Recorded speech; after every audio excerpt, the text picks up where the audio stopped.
జై అమరావతి, జై ఆంధ్రప్రదేశ్. నిన్న జగన్మోహన్ రెడ్డి గారి ప్రెస్ మీట్ చాలా బాగా పెట్టారండి. ఇన్నాళ్ళ తర్వాత ఆయన ప్రెస్ మీట్లో కానీ ఆయన బయట మాట్లాడే విధానం కానీ ఆయన చూస్తుంటే గతంలో 19-24 ఏ రకంగా ఆయన ప్రెస్ మీట్లు పెట్టాడు నాకు అదే గుర్తొచ్చింది. నిన్నైతే కరెక్ట్గా అట్లాగే మాట్లాడాడు. అమరావతి ఏముంది, అమరావతి ఏముందని. ఇంత జరుగుతున్నా కూడా అమరావతిలో పనులు జరుగుతున్నా రోడ్డులు లేవు, నీళ్లు లేవు. ఎక్కడ నీళ్ళు లేవు, ఎక్కడ నీళ్ళు లేవు? పక్కన కృష్ణానది ఆ రకంగా పోతుంది. నువ్వే నదీ గర్భంలో ఉంది అమరావతి, అమరావతి అసలు ఇట్లా చేస్తున్నాడు అని అంటున్నావు. మళ్ళీ నీళ్లు లేవు, ఏమీ లేవు, అక్కడ పెట్టాడు ఇక్కడ పెట్టాడు రాజధాని అని మాట్లాడుతున్నాడు. అదేమంటే ఒక దీనికే 1,00,000 కోట్లు అవుతాయి, దానికి ఎంత అవుతాయో తీసుకుంటున్నా అంటే 1,00,000 కోట్లు నువ్వు పెట్టావా? తీసుకొచ్చి 1,00,000 కోట్లు నువ్వేమైనా పెట్టావా? లేకపోతే బాబు గారు 1,00,000 కోట్లు పెట్టాడు అంటారు. 1,00,000 కోట్లు అవుతుంది ఇవన్నిటికని చెప్పేసి సిఆర్డీఏ చట్టంలో ఉండేవన్నీ అనుకుంటారు. 1,00,000 కోట్లు అవుతాయి ఇవన్నీ చేస్తే ఇదంతా అనుకుంటారు. కానీ పూలింగ్కి భూమి ఇచ్చేటప్పుడు 75% రైతు దగ్గర తీసుకున్న భూమిని అడ్డం పెట్టే ఆయన ఏదైనా ఏ కంపెనీ అయినా సరే కేంద్ర సంస్థలైనా ఇవన్నీ వస్తున్నాయి అంటే మరి వాళ్ళు అక్కడికి ఆ భూమి ఉంటేనే వస్తున్నాయి. నువ్వు చెప్పే 1,00,000 కోట్లు అయితే ఇంకేం పెట్టట్లేదు, జరుగుతూ ఉంటుంది. ఇంక ఇప్పుడు హైదరాబాద్ ఇంకా నగరంలో నిర్మాణాలు జరుగుతూనే ఉంటున్నాయి హైదరాబాదులో. అట్లాగే ఇది కూడా పోయే కొద్దీ డెవలప్ ఒక్కోటి అవుతూ ఉంటుంది. జరిగే పనులు అయితే ఇవి ఆగవు కదా, అవి కంటిన్యూ అవుతూనే ఉంటాయి. ఈ రకంగా పొద్దుగూకులు మాట్లాడి అమరావతి రైతుల్ని మాట్లాడితే వీళ్ళకి ఇది లేదు, మరి నీళ్లు లేవు, వీళ్ళు చాలా అవుతాయి, ఈ పొలాలన్నీ తీసుకొని నది గర్భంలో కట్టాడు. ఏం చేశారు బాబు గారు? రోడ్లు పోయలేదంటే నువ్వు ఉండప్పుడు ఉండలో రోడ్లన్నీ దోమిచ్చాడు. నీ ఎంపీ కోతవేడు దూరంలో నీ ఎంపీ ఇల్లు ఉండే, ఎవరిది? నందికొండ సురేష్ది. మరి ఆయన ఉన్నప్పుడు కోతవేడు దూరంలో ఉంటే రోడ్లు దోముకుపోయేవాళ్ళు, మా రిటర్నబుల్ ఫ్లాట్లో మట్టి కూడా దోముకుపోయేవాళ్ళు. లారీలు వస్తే మట్టి లారీలు మట్టి దోమపోయేవాళ్ళు పొలాల్లో, యాపన్న ఫ్లాట్లో. ఇప్పుడు ఆ గుంటలన్నీ ఎవడు పొడచాలి? ఇచ్చిన రైతు పూడ్చుకోవాలా, లేకపోతే సిఆర్డీఏ వాళ్ళు పొడచాలా? దానికి ఎంత ఖర్చు అవుతుంది? కాబట్టి ఇలాంటివన్నీ కూడా నువ్వు చేసిన నేరాలకి ఘోరాలకి వాళ్ళ అమరావతి ఈ స్థితికి వచ్చింది. అదే నువ్వు కంటిన్యూ చేసి ఉంటే అసలు ఈ పాటికి చాలా వరకు పనులు అయ్యాయి. నువ్వు ఆపేసి మళ్ళీ చంద్రబాబు గారు చేస్తున్నారు ఈ పనులన్నీ అని చెప్పేసి ఇప్పుడు మళ్ళీ అసలు టక జనం తెగ కనపడుతున్నారు వర్కర్స్. ఇప్పుడు నువ్వు 24/7 పొద్దాక వర్కర్స్ కనపడతానే ఉంటున్నారు. రాత్రులు కూడా ఈ వర్క్ ఏం ఆపటల్లా. ఇవన్నీ నీకు తెలుసు, ఎందుకంటే ఎవడో ఒకటి చెబుతాడు కదా నీకు. మీ వాళ్ళందరూ చూసి ఇప్పుడు తెలిసే ఇవన్నీ ఎట్లాగా అనాలని చెప్పి ఏదో ఒకటి అనాలి. భోగాపురం ఎయిర్పోర్ట్ ఒకటి లైన్లోకి వచ్చింది. ఇట్లాంటివన్నీ దృష్టిలో పెట్టుకొని ఏనాడన్నా నువ్వు ఢిల్లీలో ప్రెస్ మీట్ పెట్టినప్పుడు మాట్లాడిన మొహమేనా అసలు ఎప్పుడన్నా? నువ్వు గత 5 ఏళ్లలో ముఖ్యమంత్రిగా చేసినప్పుడు ఢిల్లీలో ఏనాడన్నా నువ్వు ఎందుకు వచ్చావయ్యా అంటే నువ్వు ఏనాడన్నా మాట్లాడిన మొహమేనా వాళ్ళు జగన్మోహన్ రెడ్డిది? ఈరోజు వచ్చి పద్దాక అట్ట ఇట్ట అని అమరావతి మీద అవాకులు చవాకులు. వాళ్ళ అమరావతికి గజిట్ చేయాలి రేపు పార్లమెంట్ సెషన్స్లో అని చెప్పేసి ఒకటైతే వచ్చిందండి బయట ఈ వార్త. ఎప్పటి నుంచో రైతులు అడుగుతున్నారు. ఎందుకంటే ఎన్ని రాష్ట్రాలకు కొత్త రాజధానులు వచ్చినా ఈ ఆంధ్రప్రదేశ్కి మరి జగనాసురుడు అని ఆయన ఉండే బట్టి దీనికి రాజధాని మాకు గజిట్ కావాలని అడుగుతున్నారు. లేకపోతే పక్క రాష్ట్రాలు ఏటికి లేదు రాజధాని అనుకున్నారు, వాళ్ళ పనులు వాళ్ళు చేసుకొని పోతున్నారు. ఎవరు పోయినా ఆపకుండా ఆ పనులు చేసుకెళ్తున్నారు. నువ్వు మాత్రం వచ్చాక ఈ రాజధాని ఇది కాదు అది కాదని మార్పులు చేర్పులు చేయాలని చెప్పేసి సుప్రీంకోర్టు దాకేసి సుప్రీంకోర్టులోకి వెళ్ళామంటే నువ్వు చేసిన పాపమే కదా. హైకోర్టు తీర్పు ఇచ్చింది కదా.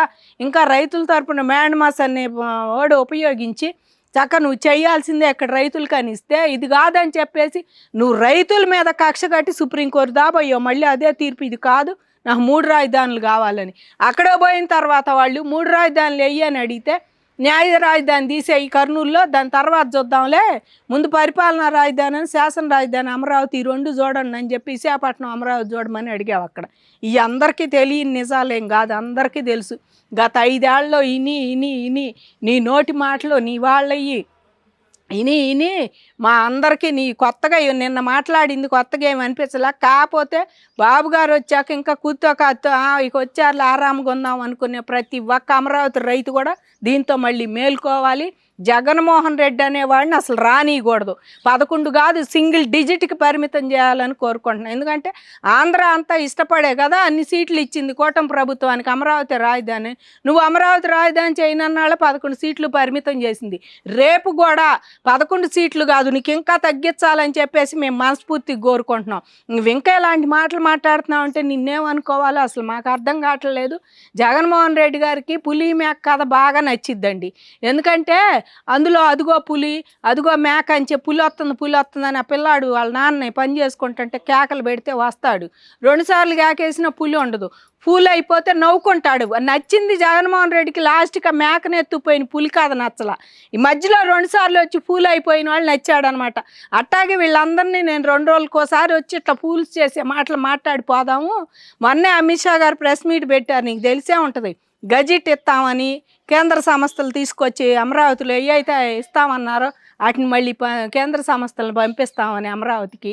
మళ్ళీనేమో ఇది మీ ఐటీ కంపెనీలు కూడా అమరావతిలో పెట్టాలని ఇలాంటివన్నీ ఈ మధ్య ఒక నెలనాడు ప్రెస్ మీట్లో చెప్పాడు ఎవరు, మన అమిత్ షా గారు, హోమ్ మినిస్టర్ గారు. ఇలాంటివన్నీ ఇని నువ్వు మొన్న ఏదో టెక్నికల్ ప్రాబ్లం వచ్చి ఏదో రాయలేదు రాష్ట్రం గురించి అని చెప్పి వెనక్కిపోయింది దాది అన్నారు. మళ్ళీ రేపు పెడతారు ఖచ్చితంగా, దానికి కరెక్ట్ డీటెయిల్స్ రాసుకొని వచ్చి మళ్ళీ పార్లమెంట్లో రిప్రజెంటేషన్ అమరావతి గజెట్ చేయమని చెప్పి ఆంధ్రప్రదేశ్కి. అసలు ఆ చేయాల్సిన పని నిజంగా మాట్లాడితే చేయాల్సిన పని ఏముందండి? కాలం నాడు గల్లా జయదేవ్ గారు అడిగితేనే దాంట్లో పెట్టామన్నారు దేశపటంలో. ఇంకా ఇప్పుడు కొత్తగా పెట్టేదేముంది? కాకపోతే నువ్వు లెక్క చేయకుండా కోర్టులు దాకా పోయావు. సుప్రీంకోర్టు కూడా నీకు మొట్టికాయలు వేసిద్ది రేపో మాపో వేసి, ఏంది నాయన ఈ 3 రాజధానులు గోలేంటని చెప్పేసి. నదీ గర్భంలో ఉంది. ఇంకా నయ్యం బాబు గారన్నా నదీ గర్భాలను పెట్టాడు, నువ్వు సముద్ర గర్భాన్ని తీసుకుపోతున్నావు కదా రాజధాని అక్కడ ఉండాలని చెప్పేసి. నదీ గర్భం అంటే దానికి ఒడ్డు అన్నా ఉంటుంది, అవతలొడ్డు అవతలొడ్డు. సముద్రానికి అయ్యేం ఉండవు కదా. అలాంటి ఆటిట్లో మమ్మల్ని ముంచాలని చూసిన ఆటట్లో ముందు అడివి ఆంధ్రప్రదేశ్ జనాన్ని అందరినీ సముద్ర గర్భంలో ముంచాలని నువ్వు చెప్పకనే అట్ట చెప్పావన్నమాట. అవన్నీ ఇప్పటికైనా సరే నదీ గర్భం అంటే లంక ఉంటుంది అయ్యా, అది నదీ గర్భం గారు నది ఒడ్డున ఉంది. నది ఒడ్డున ఎన్ని దేశాలకు రాజధానులు లేవు? ఇవాళ ఎంతో డెవలప్ చెందిన దేశాలకు నది ఒడ్డున రాజధానులు ఎన్ని లేవు ఒకసారి చూసుకో. ఇప్పటికైనా సరే ఇట్లాంటి పిచ్చి మాటలు మానేసి నీ ఇష్టం వచ్చినట్టు మాట్లాడటం మానేస్తే బాగుంటుంది. రైతులను అమరావతి రైతులను ఏదో తక్కువ అంచనా వేసి ఇంకా ఏదో వీళ్ళు పిచ్చి మొహాలు నేను చెప్పింది వింటారు. ఇప్పుడు అంటున్నావు మా ప్రభుత్వం పైకి వస్తుంది, మేము ఎప్పుడైనా బయట ఉంటున్నాము, మేము చాలా బాగా చేస్తున్నావు, వ్యతిరేకత వచ్చింది ప్రభుత్వం మీద, నీకు నువ్వు అనుకుంటే సాధ్యపడదు. నువ్వే చెబుతున్నావు కదా రాజధాని అసలు కాదు, రాజ్యాంగంలో రాజధాని అనే పదమే లేదంట. ఎక్కడి నుంచి అయినా రాజధాని చేసుకోవచ్చు అంట. ఎక్కడి నుంచి అయినా అంటే ఇల్లు లేదని పదే మీరు ఇల్లు లేదు చంద్రబాబుకి మా నాయకుడికి ఇల్లు ఉంది ఇక్కడే రాజధాని అని మీరెట్టన్నారంటే ఇల్లు ఉంటేనే ఇక్కడ ఉండాలని మీరే చెప్పారు. మళ్ళీ ఇప్పుడు ఎప్పుడైనా చంద్రబాబు గారు శనివారం ఆదివారం హైదరాబాద్ వెళ్తే ఆయన హైదరాబాద్ పోతున్నాడు ఇక్కడ ఉండాలి కదా, ఎందుకు పోతున్నాడు హైదరాబాద్ అని చెప్పి మీరే అంటున్నారు. ముఖ్యమంత్రి ఎక్కడుంటే రాజ్యాంగం రాజధానిలో ఉండాలని లేదని మీరే చెబుతారు. మళ్ళీ మీ నాయకుడు అసెంబ్లీలోనే వాడాడు ఈ పదం, ఇవాళ కొత్తగా కాదు. రాజధాని అనేది అసలు రాజ్యాంగంలో లేదని వాడాడు. లేనప్పుడు 29 రాష్ట్రాలకు రాజధాని అలా ఆ మాట ఏదో ప్రధాని మోడీ గారు చెప్పు అయ్యా ఇట్లాంటి వద్దు, మన ఇద్దరం కలిసి ఆ రాజధానులు లేని దేశాన్ని స్థాపిద్దాము, ఒకటే దేశం ఇక మనకి రాజధానులు పాళ్ళు ఒకటే రాజధాని అని చెప్పేసి ఆయన చెప్పపోయ్యా.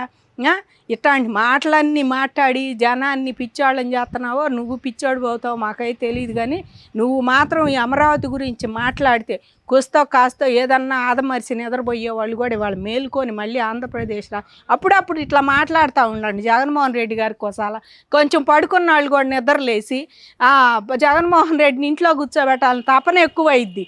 ఇంకా నీకు 11 సీట్లు వచ్చినా నువ్వు ఇంట్లో కూర్చోట్లా, నువ్వు రాజ్యాంగాన్ని గౌరవించవు. అదేమంటే నేను ఇంకా పోతా, నేను ముందుకు పోతా, నేను ఎక్కడికైనా పోతా, నేను అసలు వస్తే నేనేం చేస్తా, ఈసారి వచ్చేది మా ప్రభుత్వమే అని గంటాపాదంగా. ఏ రకంగా నీ ప్రభుత్వం వచ్చిద్ది? ఏ రకంగా? సోషల్ మీడియాను వదలలేదని 72 ఏళ్ళ ముసలమ్మలను కూడా సోషల్ మీడియాలో పోస్ట్ ఫార్వర్డ్ చేసిందని చెప్పేసి ఆమెను తీసుకెళ్ళి సిఐడీలు పట్టుకిచ్చారనా, లేకపోతే కార్యకర్తలకి తలకు గుండు చేశారనా, ఇసుక స్కామ్ చేసినందుకు అడిగినందుకు ట్రాక్టర్ కింద చంపేశారని ఏ రకంగా నీ తీసుకురావాలయ్యా? ఏ రకంగా తీసుకురావాలి నీ ప్రభుత్వాన్ని? నీ బతికేదే లేదు. ఎవరు నీ ఇష్టమైన వాళ్ళు బతకాలి. ఇసుక, లెక్కరు, మట్టి, మైన్స్ ఏ స్కామ్ చేయకుండా ఉండవు. లాస్ట్కి తిరుపతిని కూడా వదలని స్కాములు చేసి మీ ఇష్టం వచ్చినట్టు దోసు తిన్నారు 5 ఏళ్లలో. రాష్ట్రాన్ని బాగా నమిలి ఊసారు. ఆంధ్ర అంటే లీస్ట్ ఇవాళ ఆంధ్ర బీహార్ని కూడా చెప్పుకోవట్లా. నవీన్ గారు వచ్చిన తర్వాత నవీన్ పట్నాయక్ వచ్చాక బీహార్ను కూడా తీసేశారు లిస్టులోంచి. బీహార్ కూడా డెవలప్ అవుతుంది.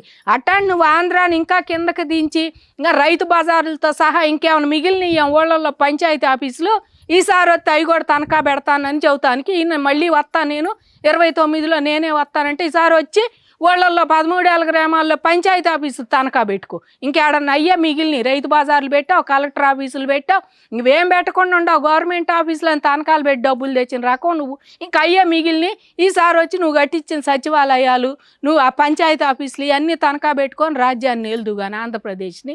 సిగ్గుండాలి. ఇంకా నేను వస్తా, ఇంకా నేను చూస్తేనే భయం పుడి సత్తన్నారు జనం. అయ్యో బాబోయ్, ఈయన అసలు బయటికి ఎందుకు వదిలారని ప్రతి తెలుగుదేశం కార్యకర్త, ప్రతి నాయకుడు చంద్రబాబు గారు ఇంకా చట్టం తన పని తను చేసి ఉపాధి మనం రాజ్యాంగబద్ధంగా వెళ్ళాలంటే బాబు గారి మీద కోపం వచ్చేది. ఎందుకంటే ఈయన ఏదో వ్యతిరేకత కాదు, దీనికి వ్యతిరేకత వస్తుంది.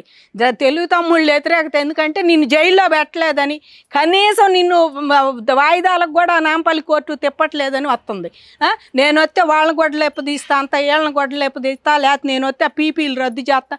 నువ్వు భోగాపురం విమానాశ్రయానికి పీపీలు పెడితే మంచిదే. చంద్రబాబు గారు మాత్రం మెడికల్ కాలేజీ పీపీలు పెట్టదు. నేను చేస్తేనే మంచిది, ఎదటాలు చేస్తే ఇంకోటి అన్నట్టు చేస్తున్నాడు జగన్మోహన్ రెడ్డి. ఆయన ఉన్నప్పుడు పీపీలు పెట్టింది ఆయనే కదా భోగాపురానికి. ఇంకా ఇప్పుడు భోగాపురం నేనే చేశాను, అసలు నేను చేస్తేనే ఆ భోగాపురం ఎంత వచ్చింది, నువ్వు చేయబట్టి అది ఇంకా అట్లా ఉంది. అదే బాబు గారి దాంట్లో ఉంటే ఈ సర్వీసు విమానాలు సర్వీస్ చేసేది కూడా పెట్టాలని బాబు గారి ఆకాంక్ష. శ్రీలంక దాకా జనం వెళ్తున్నారు, ఆ సర్వీస్ ఏదో మనమే పెడదామని చెప్పి ఆయన ఇంకా పెద్ద ప్లాన్ వేసి ఇంకా పెట్టాలని తపనలో బాబు గారు దాన్ని చేస్తే నీ పుణ్యమా అంట దాన్ని మీ రకంగా రన్వే మీద తీసుకొచ్చారు విమానాలు. ఇప్పటికన్నా ఇవన్నీ కూడా నీకు తెలుసా అంట మాట్లాడతావు, తెలియక మాట్లాడతావు, ఇష్టం వచ్చినట్టు. మీ నాన్న చాలా బెటరు. ఎందుకంటే రాజీవ్ గాంధీ ఎయిర్పోర్ట్ ఆయన చేసి వదిలేసినా కానిచ్చాడు ఎట్టో కట్ట. నువ్వు అసలు అది కూడా లేదు. ఔటర్ రింగ్ రోడ్డు ఈయన చేసినా ఆయన ప్రాజెక్ట్ ఏం మార్చలేదు. ఇష్టం వచ్చినట్టు నువ్వు ఏదైనా చంద్రబాబు చేసింది నేను చేయకూడదు. ఇంకా పైపెచ్చిన జ్యోతాడు ఈయన ధర్నా చేసి అంట కర్నూలులో నీళ్ళు రావట్లేదని. పోలవరం పంపిపోయా రాయలసీమకి. అందరినేవా వచ్చినప్పుడు కళ్ళు మూసుకున్నా, ఇప్పుడు అందరినేవా వచ్చినప్పుడు నీకు కనిపించట్లా. అది కూడా గ్రాఫిక్స్ అనే చదువుతాడు అంబటి రాంబాబు. పోలవరం ఏం చేసా, పోలవరం రన్ చేయొచ్చు కదా, మరి నువ్వు ఎందుకు ఆపేసావు దాన్ని? 5 ఏళ్ళలో తట్టమట్టేసావా? అమరావతిలో తట్టమట్టేసావా? రోడ్లే ఏమన్నా బాగు చేసావా? రాష్ట్రంలో ఒక్క రోడ్డు అన్నా పోనీ మహిళలకి పెద్ద పీట వేస్తున్నానని చెప్పి నీ పక్కన విడుదల రజనీనో పక్కన రోజానో పక్కన కూర్చోబెట్టుకొని నేను పెద్ద పీట వేస్తున్నాను అన్నావు. ముందు నీ గడప లోపల చెల్లెళ్ళకి న్యాయం చేసావా? షర్మిలకు కానీ సునీతకు కానీ ముందు వాళ్ళకి న్యాయం చేయి. మీ అమ్మకి కానీ గడప లోపల చెల్లెళ్ళకి న్యాయం చేశాక గడప బయట అప్పుడు వచ్చాను మహిళలకి నేను సాధికారత పెద్ద పీట వేస్తున్నానయ్యా మీ అందరికని చెబితే నవ్వుతారు. చిక్కటి చిరునవ్వు చూస్తా మహిళలోని. నువ్వే మహిళల్ని సుధాకర్ భార్య మహిళలకు కనపడలా, డాక్టర్ సుధాకర్ భార్య రంగనాయకమ్మ మహిళలకు కనిపించలా, మరి పల్నాడులో చచ్చిపోయిన ఆయన భార్య మహిళలకు కనపడలా. ఈయనకి వీళ్ళందరూ కూడా చంద్రయ్య భార్య మహిళలకు కనపడలా. వీళ్ళందరూ మహిళలు కాదు, వివేకానంద కూతురు మహిళలు కాదు, ఆయన భార్య మహిళ కాదు. పాపం ఈయనకి మహిళలు అంటే ఈయన పక్కన కూర్చునే వాళ్ళే మహిళలు. విడుదల రజనీ ఒకటి, రోజా ఒకటి, మరి ఈయనకి తానా అంటే తందాను. ఇప్పుడు అందరూ అయిపోయారు. వరదు కళ్యాణి రెచ్చిపోతుంది, ఈమె ఒకటి, వీళ్ళే మహిళల్లాగా కనపడుతున్నారు. నీ మహిళలు నువ్వు ఏ రకమైన భాష మాట్లాడతారో ఎట్ట మాట్లాడతారో అందరికీ తెలుసు. ఇప్పటికి మీరు చేసిన పాపాలకే ఆడదాం ఆంధ్రానని మళ్ళీసారి రోజాను పంపించి బాగానే తిన్నారు. ఆ స్కామ్లో మునీతి వెళ్తున్నట్టుంది ఆమె కూడా. ఇప్పుడు ఇంకా కూడా అమరావతిని కూడా ఆడుకుందాం, ఆంధ్రప్రదేశ్ని ఆడదాం, అమరావతిని అడ్డం పెట్టుకోనంటే దాన్ని సహించేది ఎవరు లేరు. ప్రతి మనిషి ఇవాళ మీకు ఎన్ని సీట్లు అయితే వచ్చినాయో 11 సీట్లు పరిమితం అయ్యారు. మిగిలిన సీట్లు కూటమి ప్రభుత్వానికి ఎన్ని వచ్చినాయో కూటమిలో ఉన్న ప్రతి ఒక్కళ్ళని వాళ్ళు నీకు వ్యతిరేకమే. నువ్వు ఎవరిని ఇది చేసావు, నువ్వు ఎవరిని వదలకుండా ఆఖరి బీజేపీ వాళ్ళని కేంద్రంలో వాళ్ళు ఉండారని కూడా లేకుండా నామినేషన్లు ఎత్తే బీజేపీ వాళ్ళని కూడా చేతులు నరికినవి మీది పోయినసారి పంచాయతీ ఎలక్షన్లో. ఏ ఎలక్షన్ అయినా ఇప్పుడు ఈ ఎలక్షన్లు వస్తున్నాయి, రేపు గజెట్కి పెడతారు మా పార్లమెంట్లో. ఇవన్నీ చూసి ఆయనకి ఒక రకమైన ఏం చేయాలో తెలియక ప్రెస్టేషన్లో పాపం ఇంగ్లీష్ కూడా బాగానే మాట్లాడుతున్నాడు. బయటకు వచ్చి ఆ ప్రెస్ దాంట్లో నుంచొని బాగానే మాట్లాడుతున్నాడు. ఢిల్లీలో అని చెబుతున్నారు కదా, నీ ఇష్టం వచ్చినట్టు ఏడికి పోయినా అమరావతి దళవందే నిద్రపోదు, సోకాల్డ్ రాయిదాని. సోకాల్డ్ రాయిదాని అయింది నీకు బూడిద, సోకాల్డ్ రాయిదాని అయిందయ్యా. నువ్వు ఉంది ఎన్నాళ్ళు అక్కడ కాదా కూర్చొని నువ్వు చేసింది, నువ్వు చేసిన పరిపాలన చేసింది ఎన్నాళ్ళు అమరావతి నుంచి కాదా? మీకు జీతాలు వచ్చేది అమరావతి పేరు మీద, రాజధాని పేరు మీద కాదా? ఇవన్నీ తీసుకుంటా కూడా ఇంకా సోకాల్డ్ రాజధానా? సోకాల్డ్ ఏంది? అమరావతి అని పేరు పెట్టడం పిల్లవాడికి నీకు అసలు అర్హతే లేదు. ఒక రాజధానిని తీయాలని చెప్పేసి ఒక రాష్ట్రాన్ని నాశనం చేయాలని నువ్వు వచ్చిన పారిశ్రామికవేత్తలను అసలు రాష్ట్రంలో ఉండే పారిశ్రామికవేత్త అమర్రాజా వాళ్ళని కూడా బయటికి పంపించావు. ఇంకా సిగ్గుసారాలు లేకుండా మాట్లాడతారు. ప్రతి ఒక్కడు మాట్లాడేవాడే వచ్చి బయటకు వచ్చి అమరావతిని తిడతాం, ఏడ రాజు ఉంటే ఆడే రాజధాని అనుకోండి. ఇప్పుడు చంద్రబాబు గారు విశాఖపట్నం చెట్టు కింద రాజధాని చేయలేక ఇక్కడ దాకా వచ్చింది. ఆయన ఇల్లు కట్టుకోవాలి మీరు అందరూ అంటుంటేనే ఆయనకి ఇల్లు కట్టలేకపోతే ఆయనకి ఇల్లు పాపం అవసరం లేదు. ఆయన ఎక్కడైనా ప్రజలకు అందుబాటులోనే ఉంటాడు. నీకులాగైతే కాదు. ఇవాళ అన్యాయం జరుగుతుందని మేము ప్రెస్ మీట్ పెడితే ఎమ్మటే రంగంలోకి వచ్చే నాయకుడు చంద్రబాబు నాయుడు. ఎమ్మటే దాని గురించి సీరియస్గా కింద స్థాయి నుంచి ఎంపీ నుంచి ఎమ్మెల్యే నుంచి మరి కింద స్థాయి మండల అధ్యక్షుల దాకా ప్రెస్ కాన్ఫరెన్స్ పెట్టి మాట్లాడి ఏంటో చూడండి అనే అందుబాటులో ఉండే నాయకుడు చంద్రబాబు గారు. ఎవరన్నా ప్రెస్ కాన్ పెడితే నా మీద వ్యతిరేకంగా పెడుతున్నాడు, నాకు అసలు నన్ను మనకి వ్యతిరేకిస్తున్నారు, తీసి పారేయండి వాడిని, లేకపోతే వాడిని అసలు మాఫ్ చేయండి అనే రకం నువ్వు. ఇలాంటి నిన్ను ఎవరు ఎన్నుకుంటారు చెప్పు? మళ్ళీ నేనే వస్తా వస్తే వాళ్ళందంతా వీళ్ళందంతా ప్రైవేటు పరం చేసిన వాళ్ళందరినీ నేను రద్దు చేస్తాను, నీ బెదిరింపులకి ఊరు తలకాయ నువ్వు ఇంకా అంటా ఉండు. అంటుంటేనే దాన్ని ఇంకా జాగ్రత్తగా దాన్ని ఇప్పుడు నువ్వు అమరావతి రా అని అంటుంటేనే దాన్ని గజిట్ చేయాలని ఒక ఆలోచన. లేకపోతే అసలు అమరావతి ఏ రాష్ట్రానికి లేదు రాజధాని, మనకి ఎందుకని ఊరుకునేవాళ్ళు.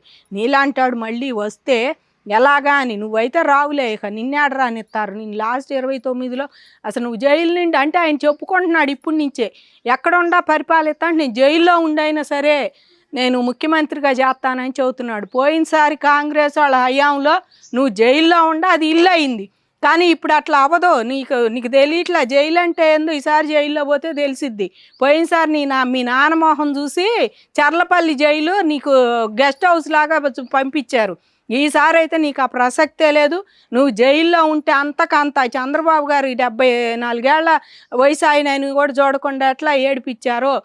మరి అచ్చెన్నాయుడు గారిని మొలలు తీసి ఆపరేషన్ చేసినా కూడా బ్లడ్ గారుకుంటే ఎడ తీసుకెళ్లారు. ఆయన స్పీకర్ అయ్యన్న పాత్రుని ఎంత దూరం నుంచి దూకిచ్చి తీసుకెళ్లారు, ఇల్లు దూకి. మిమ్మల్ని అంతకన్నా ఘాటుగా చెయ్యాలనే ప్రతి తెలుగు తమ్ముడు కోరిక. ఇప్పుడు బాబు గారి మీద వ్యతిరేకత ఏదో కాదు, అదే వ్యతిరేకత. నిన్ను తీసుకురావాలని కాదు, వాళ్ళేం చేయటం లేదని చెప్పి ప్రతి తెలుగు తమ్ముడు ఆశపడుతున్నారు. వాళ్ళు ఏదో ఒకటి చెయ్యాలి, మనం చేసినందుకు ఎందుకు చేయటం లేదని బాబు గారిని అడుగుతున్నారు. రాజ్యాంగ ప్రకారంగా పోవటానికి నువ్వేం రాజ్యాంగాన్ని గౌరవించే వ్యక్తివి కాదు కదా. రాజ్యాంగాన్ని గౌరవిస్తే నిందితుడిగా వెళ్ళటల్లా బాధితుడిగా కోడిక సీన్ కేసులో కూడా నువ్వు కోర్టుకు వచ్చావా? నిందితుడిగా బావు, బాధితుడిగా బావు. ఇంకేంది నువ్వు రాజ్యాంగాన్ని గౌరవించాడైతే అమరావతి మీద ఇవి అవాకులు చవాకులు బేలో. ఎవరన్నా రాజ్యాంగాన్ని గౌరవించిన వాడు ఉన్నాడు అంటే Jaganmohan Reddy first of all. ఎక్కడైనా సరే అసలు దేశంలో మొట్టమొదటి వ్యక్తి ఈయన పేరే చెప్పాలి.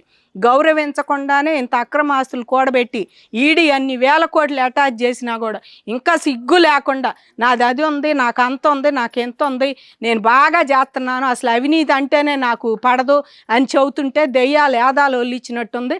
ఎప్పటికైనా ఇలాంటి మాటలన్నీ మానుకొని అమరావతి రాజధాని అని నువ్వు ఒప్పుకోపోయినా మాకేం నష్టం లేదు. తొందరలో గజిట్ చేస్తారు.